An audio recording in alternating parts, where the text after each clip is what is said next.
Welcome everyone, and thank you for attending the Journey to Great, a Great Place to Work webinar powered by Nationwide. Today, we will be talking about leadership behaviors that drive retention, a deep dive. So let's get started. Before we get started, let me share some housekeeping rules. Everyone is on mute, and you should only hear panelists at this point. The last couple of minutes of the webinar, we will go over questions, so please submit them at any time using the question panel in the top right of your screen. At Great Place to Work, we love feedback. So once the webinar ends, we invite you to answer the 3-question survey that will pop on your screen. Please let us know what you think. We want to hear from you. This webinar is being recorded. You will receive an email with a link to watch the webinar and share with your friends and colleagues after today's session. And for those who attend live, Great Place to Work is recognized by SHRM Professional Credits. So you fill in the survey and you will receive the credit on our follow-up email. Now let's get started.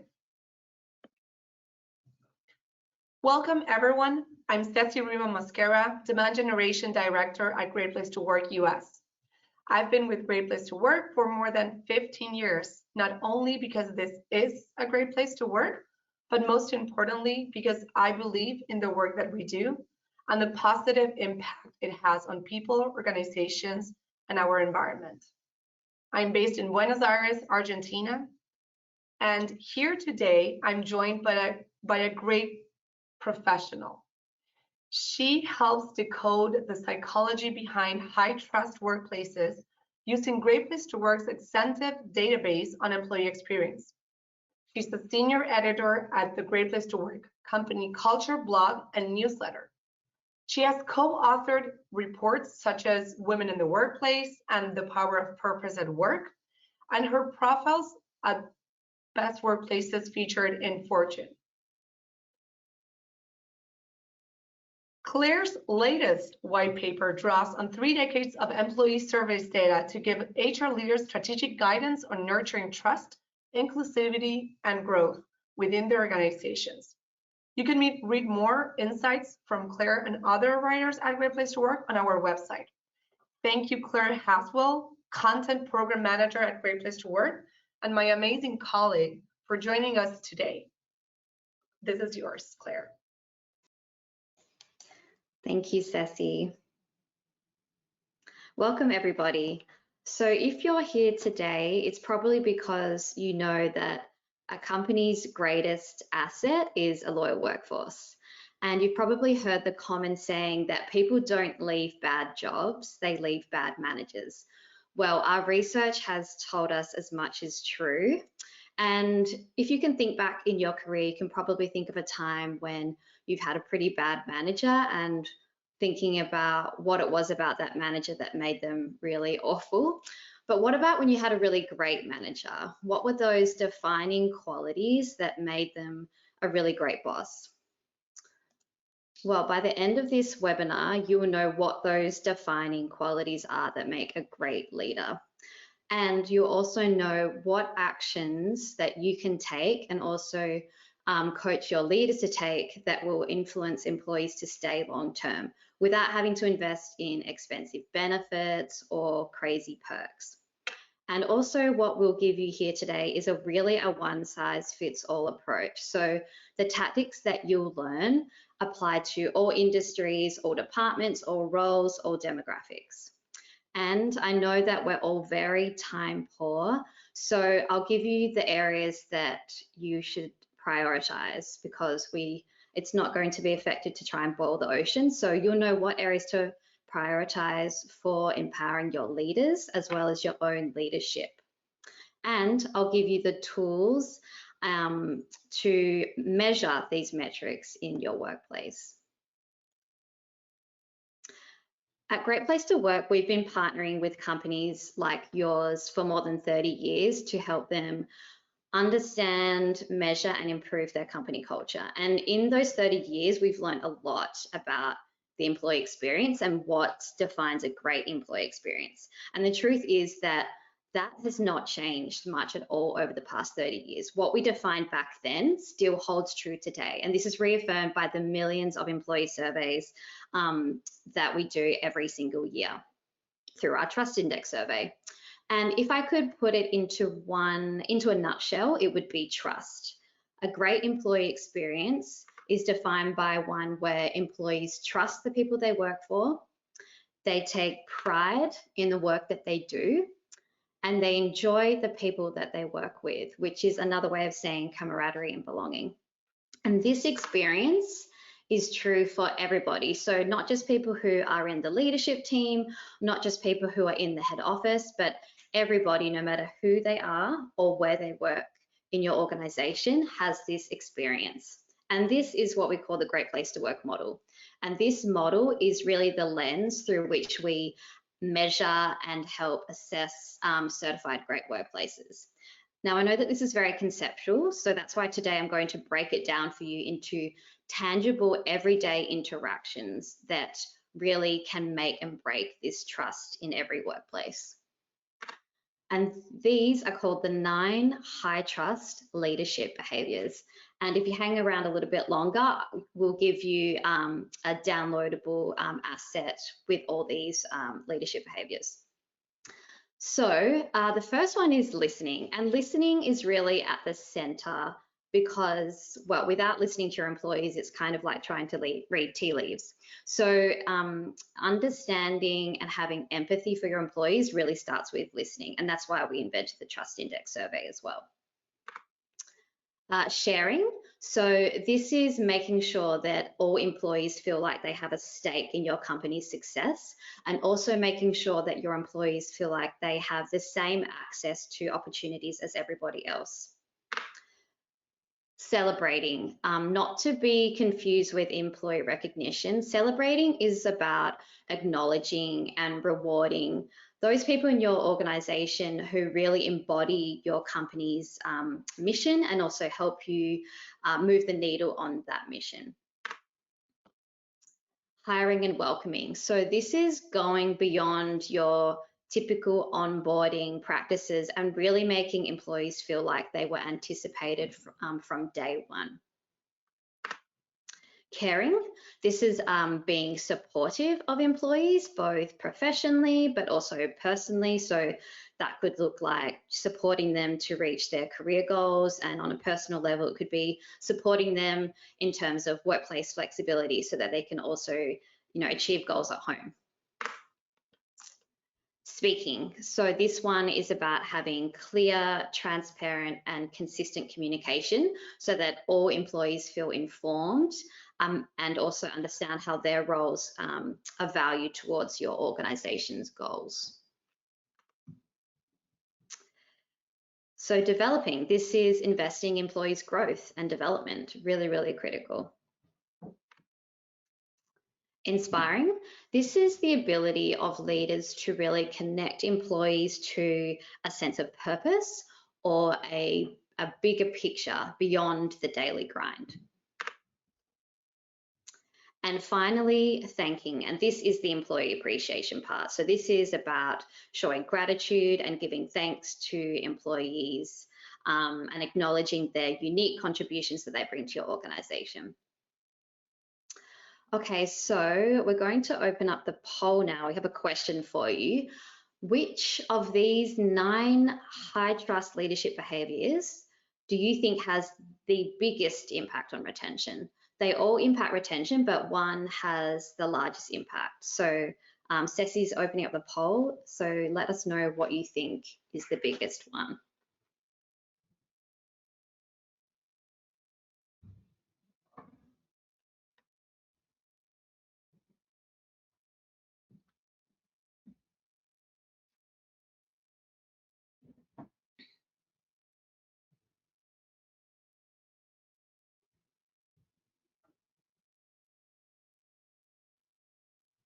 Thank you everyone for voting. We're almost there. 80% already voted.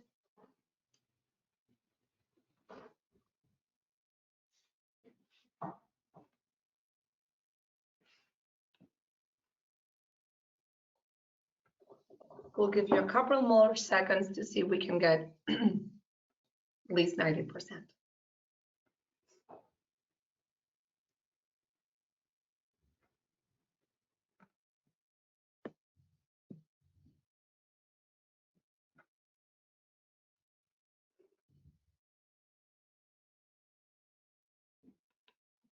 Okay.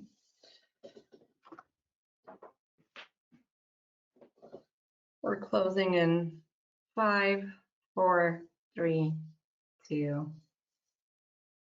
Closed with 87% of you who voted.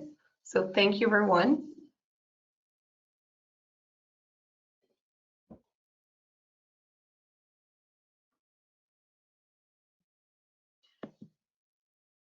And here you can see the answers. So again, to the question, which of these 9 behaviors do you think has the biggest impact on employees' intent to stay long term?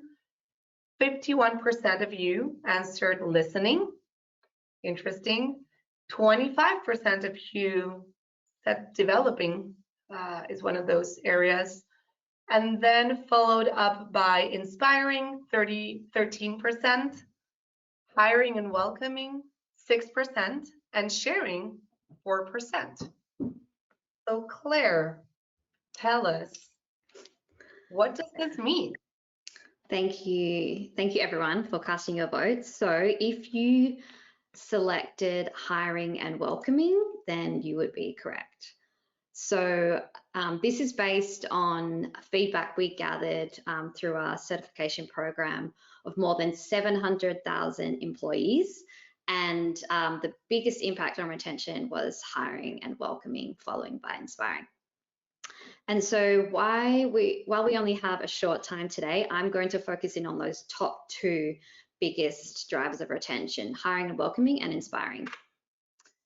And if you would like to scan the QR code here, we have the 9 high trust leadership behaviors, a little quick cheat sheet for you.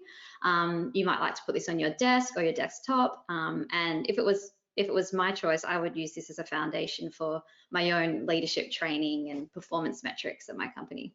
So scan the QR code, and we will also give you this at the end of the webinar in the follow-up email. So welcoming. So welcoming is ensuring team members feel anticipated and valued from day one. And the fact is that few companies are doing this well. So Gallup did a survey this year, and they found that only 12% of employees believe their company has a satisfactory onboarding process. So not even a great onboarding process, but a satisfactory one. And in the same study, they found that 2.6 times is how much more likely employees are to feel extremely satisfied with their organization when they have an exceptional onboarding experience. And our research really echoed the same as you saw before. When employees feel welcomed into the organization or in a new team within your organization, they're 4 times more likely to want to stay a long time with your employer. So let's take a look at a real company example. So you need a budget. They've been a customer with us for several years, and they have about 150 employees. They are fully remote, and they do a really excellent job of the hiring and welcoming. So as you can see in their Trust Index survey, 99% of employees said that they feel welcome when they join the company or a new team. And that is compared to just 73% at a typical US workplace. And then intent to work at the company long term is 98% compared to 61% at the average workplace. So what is You Need a Budget doing well? So this is some screenshots from their careers page, and it's very detailed. They focus a lot about their culture and also like their values. They even have a link there at the top, which is a link to their certified profile on Great Place to Work. So they get that third-party validation from Great Place to Work that they are, in fact, a great company to work for. And what I like about this is from the get-go, it's not what can you do for us, it's what can we as a company do for prospective employees. And it really sets the tone for a great start and a great welcoming experience at You Need a Budget. We often hear from customers and newsletter subscribers that they struggle to think of ways to create culture and fun with a remote or a hybrid workplace, and they often feel like it's not possible. Well, You Need a Budget really debunk that myth. They are fully remote and have been since the company began, and they really have a great culture of fun. And one way they communicate this on their careers page is that they show photos from their company offsites, which they host, I think, once every quarter. So yeah, if you don't have a office, then it's no problem. There are really other creative ways you can articulate what kind of culture people can expect. Another part of their hiring and welcoming strategy are their job ads. So they are unique in that they all start with the words humbly confident. And this helps them attract the talent that they want. So it signals that they're looking for experts, but experts who are also open to feedback. And it also signals the company's values as well. But what I really like about these job ads is that they're famously long. In fact, this specific one is 2,723 words long. And why this is really important is that the effort that they put into crafting such a detailed and long job description signals You Need a Budget's commitment to finding the right people and their commitment into investing in their workforce. And it really makes job candidates feel like they will be valued and will be a significant asset to the company, which reinforces that welcoming. Once employees start at You Need a Budget, they have a colleague who lives in the local area of the new hire to hand deliver them a welcome package. And inside that welcome package are some typical things like company swag and books that detail the company's, or kind of resonate with the company's mission and philosophy, but also it includes personal touches, which is really important. One personal touch is a gift card to the new hire's favorite restaurant. And what I like is how they find out what the new hire's favorite restaurant is in that first interview. So they ask them what their favorite restaurant is, just kind of casually, and then they take mental note of that and then include that in the welcome package. And if you can think of a time when someone has remembered a detail about you or something that you liked that maybe you didn't even remember mentioning, but how good that made you feel when someone remembered that about you. So I really like that personal touch. Another personal touch they include is a collection of handwritten welcome notes from everybody at the company. And one of their leaders gathers all these notes ahead of time and then compiles them together and puts them in the welcome package. And this really, it really makes you feel like you've been anticipated. People couldn't wait for you to start at the company. And Chance Gurr, who is their chief operating officer, this is a quote from him. He said, "I think that at most companies, you always get the farewell note, but rarely do you get the welcome note. It makes more logical sense to have the welcome note." And I couldn't agree more. And what they also do at You Need a Budget is after the new hire has begun, they have regular check-ins with that employee and they ask them specifically, hey, are we living up to what we were projecting in our careers page? Are we living up to how that first interview went? So they're always checking in to make sure that their hiring welcoming strategy is living up to expectations. And I really like this quote from our CEO here at Great Place to Work, Michael C. Bush. He said, when someone joins your organization, you should make sure that they know you are expecting them and that you couldn't wait for them to get there. And this really resonates with my experience when I started a Great Place to Work. My manager, Julie, at the time, I remember my first day, I was, editing a blog or something, and she turned to me and she said, "I'm so happy you're here." And I don't think she realized at the time how powerful those 5 words were, but they really, I really took them to heart, and I remember them, almost 5 years later. So remember, ensure new team members feel anticipated and valued from day one with a smooth, personalized onboarding experience that builds trust and affirms their importance to your organization. Okay, I have a question for you. When someone asks you what you do for work, how do you answer that question? Do you say, "Oh, I'm a graphic designer"?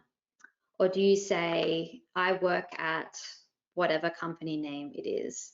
Or do you say, "I help children understand complex concepts"? Well, if you answered C, then I would guess that your company might be doing a really good job at helping connect you to a bigger purpose. And this brings me to the inspiring leadership behavior. So inspiring is about motivating people through attentive listening, asking meaningful questions, and then most critically, connecting their work to your organization's role in the world or a bigger purpose. 3 actions, or I guess you could say facets, really contribute to the leadership behavior called inspiring. So the first one is management set clear goals and also articulate that direction really clearly for your team. Executives role model and really embody the best qualities of your organization. And then the third element is employees really see how their role is impactful and meaningful. And we're going to focus in on that third one because this is probably the most important one. And it's really another way of saying purpose at work. And purpose at work is something that we study a lot at Great Place to Work. And we also have a Power of Purpose in the Workplace report, which you can find on our website, which if you want to go deeper into that topic. But purpose at work is defined by when employees can meaningfully connect to their work, their team, and their company's mission.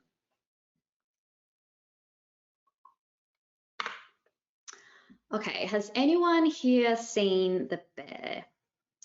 This is one of my favorite TV programs of the last few years, maybe ever. And I like it for many reasons, but one reason I really like it is because it shows so well like the dynamics of a workplace, and also about like the passion and the sense of purpose that employees have even in an industry that seems so intent on crushing their dreams. So Kami, if you're not familiar, Kami is the chef in the middle. So the plot line is that he is this really talented chef who's worked at, the French Laundry, and then he returns to his hometown of Chicago to take over his late brother's grimy sandwich shop and essentially turn it into a Michelin-style restaurant. And he has to rally all the current employees at the sandwich shop. He has to rally them around his dream, his vision, and they're really resistant at first. They're kind of like, "Who's this new guy? Like, why? We don't want to turn this into a Michelin-star restaurant. We just want to keep doing what we've always been doing." But what's really beautiful is you see how over time, over the series, that he brings all these different staff members on board with his vision. So you've got Marcus here on the left. So he's the pastry chef. And Kami, seeing his potential, sends him to a very famous restaurant called Noma in Copenhagen to shadow a chef there. And he asks him to come up with 3 desserts and bring those 3 desserts back to the menu at the new restaurant. So he gives him full creative license. And then you've got Tina, she starts out as a line cook, But then she gets promoted to sous chef, and she's sent off to culinary school by Kami, her manager. And there's this really beautiful scene here where she says, "Hey chef, I need a knife for culinary school." And he's like, "Oh yeah, you can use that knife over there." And she's like, "Okay." And then she comes back and she's like, "Wait, this is your knife." And he's like, "No chef, like that's your knife." And she's so taken aback that her leader entrusted her with his very flashy and expensive knife. And basically, I think this whole story, as well as all the different narratives in the Bear, they really capture the essence of what it means to be a great leader and connect your employees to a sense of purpose. And Kami is able to do that by trusting his employees with responsibility, investing in their growth, setting a clear vision for his restaurant, and then involving employees in creating that vision. And the result of that is that they can see that their daily grind adds to something much bigger.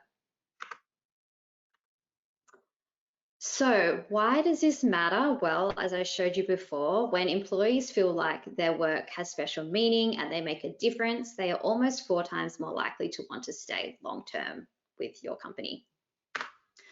Let's take a look at another certified company. So Altered State, they are a retail store headquartered in Tennessee, and they hire about 2,600 employees. They actually have a family of different fashion brands, but I'm going to focus in on Altered State for today. So they do a really great job of connecting their employees to a sense of purpose, which isn't something that you classically associate with a retail job, having a lot of purpose, but they do. So 91% of employees feel they make a difference, and 89% believe their work has special meaning. And this is a stark contrast to a typical retail workplace. So this data is from retail workplaces, where special meaning is only 39%. So what are they doing right? Well, Altered State, huge piece that is core to their business strategy. It's called Stand Out for Good. And they have a lot of charitable programs and giving back that they do. I won't go into all of them, but I'll focus on just one here, which is called Mission Mondays. So every Monday, a store lead gets to choose a local charity where 10% of net proceeds from that week will be donated to that charity. And what's really clever about this is that employees at Altered State, you know, they feel like they're selling more than cargo pants and cowboy boots. They're actually giving back to the community in every sale that they make. So literally their daily grind has been connected to a bigger purpose. And that it helps create a deeper connection to the company's ethos of standing up for good. Don't just take my word for it. I looked in their Trust Index survey, certification data, and when asked what makes their company unique or unusual that makes it a great place to work, so many employees mentioned the Mission Monday. So it wasn't, you know, certain benefit or perk or anything like that. It was the Mission Mondays. So I'll read out this quote. "I always tell people that I don't just work in retail because our give back mission is what truly stands out. I've worked at other retailers prior to Altered State, and I've never held the pride I do in sharing Altered State's mission. Although we're a large company, having the opportunity to create local relationships with other organizations is something that is truly unique." So yeah, what a testimonial, right? So this one I've highlighted here. It really illustrates that management having a clear vision and strategy, and also feeling your personal impact and contribution as an employee. Another element of their inspiring leadership strategy at Altered State is what's called the inverted pyramid. So the inverted pyramid is basically like a leadership hierarchy which is flipped.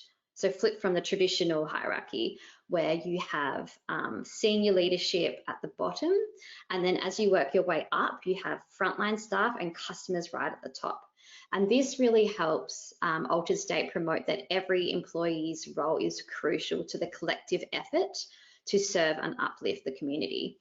And this isn't something that just lives in their mission statement. They have it posted up in their retail stores, they have it posted up in their office, and also it's a major factor in evaluating performance at Altered State and also looking for potential for promotion. So again, it's really lived and breathed by everyone there. And again, their employee comments in their Trust Index survey say so much about this. Yeah, when asked what makes their company a great place to work, a lot of employees mentioned the inverted pyramid and how their leaders really embody it. So remember, motivate people through attentive listening, meaningful questions, and connect their work to your organization's impactful role in the world. And that will really help employee retention. So putting this all together, you can see how creating a great workplace really starts with great leadership and these leadership behaviors. And that leadership shapes employee experience. And employee experience shapes culture. And culture drives performance, such as retention. And nothing you've learned here today is just theory. Our research shows that when companies embody and uphold the Great Place to Work model, such as our certified workplaces, they see such lower turnover. I mean, look at hospitality, 69% turnover across certified workplaces, whereas the typical is 20%. So, I mean, sorry, retention. So basically, anyone who's embodying the Great Place to Work model really are retaining their employees very well. So if you would like an easy, straightforward way to measure and improve the levels of trust in your organization, including these 9 high trust leadership behaviors, certification is definitely for you. It starts with a simple automated trust index survey, which measures all of these elements of our model. And then you get this really amazing dashboard of useful data that will help you measure all the areas we discussed today. And I myself also find this data really useful when I'm coming up with topics and insights and trends for content. And then as a bonus, if you meet the benchmark, you become Great Place to Work certified, which is really great for retention, but also for recruitment. And another study we did in July, we found that when a company is Great Place to Work certified, job seekers are 15 times more likely to pick you.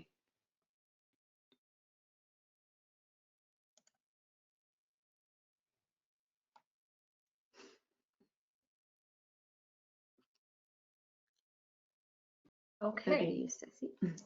Yes, thank you, Claire. Before we finish, Sarah Elizabeth, are there any questions that you would like to share with us for Claire? Hi, yes, absolutely. So first, I know there's a big question. Some of the QR codes are not working. So for those of you who are asking about the QR codes, we will make sure these documents get over to you, and we will absolutely, after this webinar, in the post email, it will be there. So please do not worry about the QR codes not working. We've got you covered. First one, asking about how organizations that are smaller may only have an HR team of 1 or do not have a ton of spend available. How do they handle the welcome and onboarding to make it meaningful?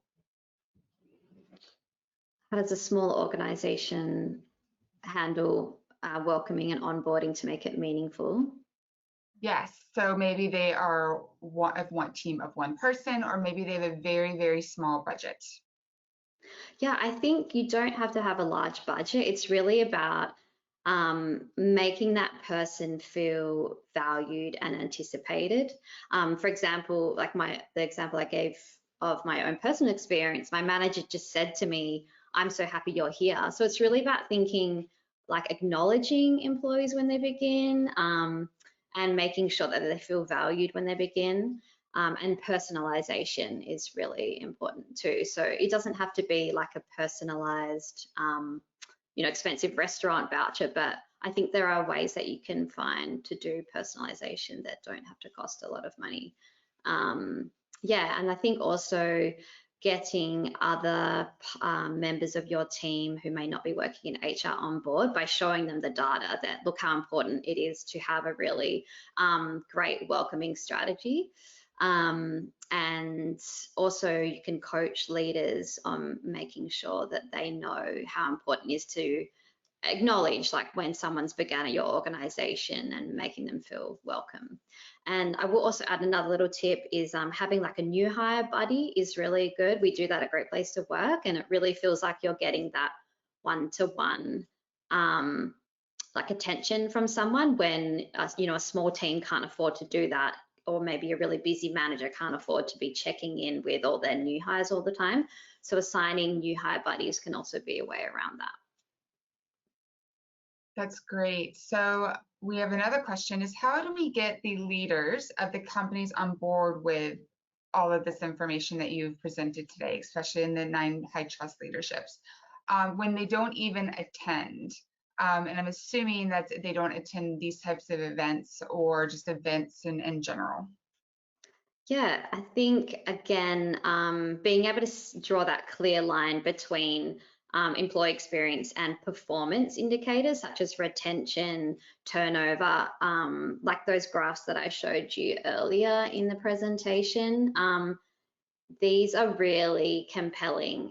We've worked with customers before, we've had the same problem, but as soon as they see like this slide and how their stock market returns are correlated with high trust leadership, their retention is correlated with high trust leadership, that can really get attention. Sometimes it only takes one graph like this. And yeah, we can, me, Sassy, and Sarah Elizabeth, we can talk afterwards about how we can get these assets out to you. But yeah, if you talk to someone on our team, they can also, like whether it's a salesperson or customer success, they can give you these assets that will help you convince leadership. Another question is how do you recommend getting leaders to build trust and support in a tactical and tangible way for business/employee resource groups such as neurodiversity, LGBTQIA+, etc.? Okay, thanks for that question. That's a very specific question. I feel like we could do a whole webinar on that. We have a lot of resources about ERGs, and we have, I think we might have some research in the work. So yeah, I think that's a question that we'll have to follow up later with more information. Yeah. Another question we have is, what would you say is the best way as a newer manager to a small company to help shift the culture of the company? As a newer manager, to help shift the culture of the company. Yeah, I think you need to get buy-in, obviously, from other people. And it's also important to get like a baseline. I know that a lot of our customers love the benchmarking that you can do with our products, because you can get a benchmark of where a typical workplace sits and then where a certified workplace sits. And so I think getting a baseline is really important place to begin. So then you know, and then also a benchmark for where you want to be and working towards that goal. And kind of a follow-up to this question, Claire, is what tactics would you recommend to get people managers buy-in into this process? Majority of the time, they expect HR to handle all of this. Tactics to get buy-in. Yeah, I think without sounding like a broken record, like showing them the numbers, I do have more tactical tips on how to demonstrate these different leadership, embody these different leadership behaviors in your organization. But yeah, like Great Place to Work, we've been studying employee experience for more than 30 years, the Fortune 100 best companies to work for. are also certified workplaces. So they really, they're only Fortune 100 companies because they embody the Great Place to Work model. So I think that those are all really compelling points that, yeah, living and breathing the Great Place to Work model will help any company with retention. And kind of sticking on that retention question is how can the HR team improve the retention when the hours of work are longer than 10 hours? This is one of the most important reasons of turnover in the current company I am at. So working long hours, do you mean? Like, yes, I long would day? imagine this is probably maybe a frontline worker who is working 10 plus hours. So maybe this is a nurse, a civil servant employee, manufacturing. I would imagine that would typically work something along those lines. Right. Yeah, we've done research on burnout and employee well-being, and one of the, I guess, the antidote to burnout, especially for frontline workers and people in industries like healthcare on the front lines, is purpose. We found that the employees that managed to kind of push through, even though they had really grueling hours, it's because they really had this strong sense of purpose. So yeah, I would say that that is one of the best ways that you can help. Yeah, and we also have some more research coming up about, I think it's productivity and what it is that helps employees work more effectively. So that might be a helpful research for you. Another question we have, Claire, is have you seen a difference in data points across different generations? For example, we see Gen Z enter the workforce. Have you seen certain things they prefer to see experience when onboarding? We did look at generations for this study, and they were it was pretty similar across generations. However, purpose was even more pronounced for Gen Z. And I can't recall specifics around welcoming and hiring, but I would imagine that it would be even more of like a personalized experience. Yeah, so we are publishing a retention report in January, which covers what we covered today, but then more. And there is a section on generational differences, but overall it's fairly similar. But there is actually a focus area on Gen Z. So I would look out for that report in January. Another question we have is a little bit more on the global scale, Claire. Having that personal touch during onboarding is very nice. However, it may be more fit for companies that are in the same country. What are your thoughts on implementing a similar structure at a global scale in multiple countries? Yeah, I think in that scenario, you have to customize, you have to localize, you have to make it work for whatever the local market is. Yeah, I know that Canva, they're a certified Great Place to Work in the Philippines and in Australia.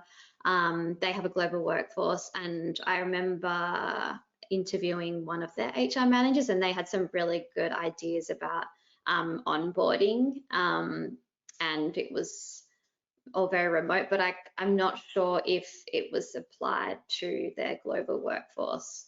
But yeah, I would say that it needs to be a local approach. And then kind of to that same level, Claire, we had a question of the 9 leadership traits are very practical and extremely powerful. Do you find that they are equally applied regardless of the organizational size and geographical breadth? Sorry, can you repeat the part about being equally applied? Sure. The 9 leadership traits are powerful and practical. Do you find that these traits are equally applied regardless of organizational size and geographical breadth? Yeah, in our research, we found that they applied to all industries. I'm not sure how they're applied, like whether currently, one industry is doing one part better than another industry, but I know that they're just as important for employees who work in construction compared to employees working in finance or technology. They are valued equally no matter your industry, but I couldn't tell you statistics on which industries are leaning into some better than others. And then I'll give you 2 more questions, Claire. So there's several questions regarding COVID. So have we seen a shift in retention priorities since COVID? Basically, someone's asking, seems like my company's retention numbers have dipped dramatically since the COVID pandemic. What are we seeing across all of companies? Are these companies seeing a rebound yet? I couldn't speak on the behalf of other companies if they're seeing a rebound, but I know that because of COVID, people, including employees, reassessed what was important to them. So we all reprioritized, what matters most, and finding a job that was meaningful became more important.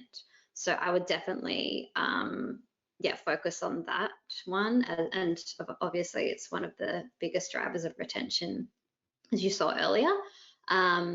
But yeah, that really made people reassess that, and obviously flexibility as well, since COVID and us all working from home, well, most of us working from home, having that flexibility became more of table stakes, really.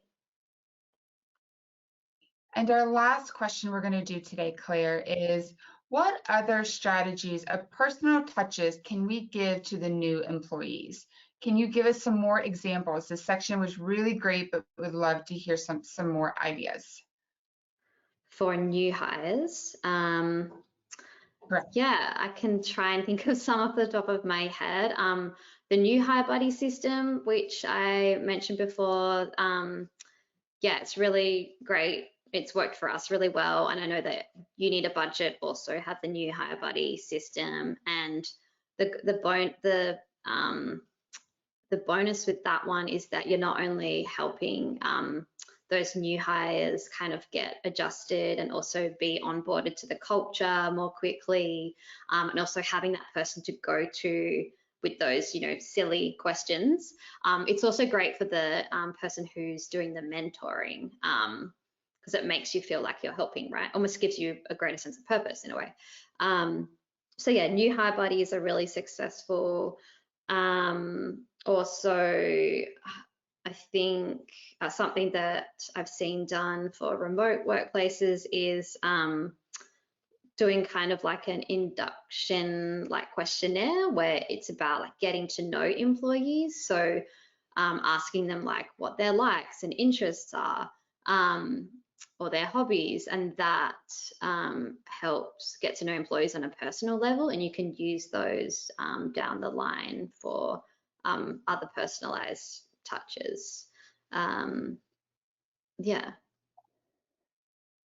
Those are all great, Claire. And, if I can add just one thing to that statement as well, when I came on, I got an email from every person in the company welcoming me to the company and saying, and Claire, I specifically remember yours because I was moving cross country at the time. You emailed me saying, I just moved from Australia, so I know what it's like to go to a place that you know nobody. So that was a really amazing thing. And also my team, even though we were virtual, we did a team lunch virtually, which was really great. And there were times we would do little team happy hours to make sure that everyone felt and there were games played. So there's a lot you can do to really make those new people really feel excited to be there and that they belong. And me, I've been a new hire buddy for several years now, and I love being able to meet those new people and make them feel welcome. So Claire, that is all the questions that we have for today. So I will turn this back over to Ceci to wrap us up. Thank you so much, Sarah Elizabeth. Thank you, Claire. And thank you everyone who asked this great, insightful questions. So closing up for today, we have a couple of assets for you. All attendees, you will get an email from us following up with some notes and resources and the recordings, so expect that in the next 24 hours. For those of you who are customers, if you want to measure and improve the 9 high trust leadership behaviors in your company, feel free to reach out to your customer success manager or culture coach. You can access that on your portal here on the QR code. And if you're not a customer but want a quick and automated way to measure the 9 high trust leadership behaviors, get in contact with us. Again, you can scan the QR code. And Claire, if you go to the next screen, I believe that many of you shared that you were having trouble accessing the QR code. So you can try it now again, and now you should be able to access it very fast and quickly. The QR code will take you to this 9 high trust leadership behaviors cheat sheet that Claire shared earlier today. And with that, we want to say thank you so much for joining us today. This is an amazing space for us. We believe that every organization, no matter who you are, where you are, everyone can become a great place to work for all. So we appreciate you participating today, and we hope to hear from you soon. And remember, before logging off, do answer the survey. It helps us bring you interesting and insightful information for you and your organization. So with that, I want to thank everyone, and we hope you have a wonderful rest of your evening, day, wherever this day may find you.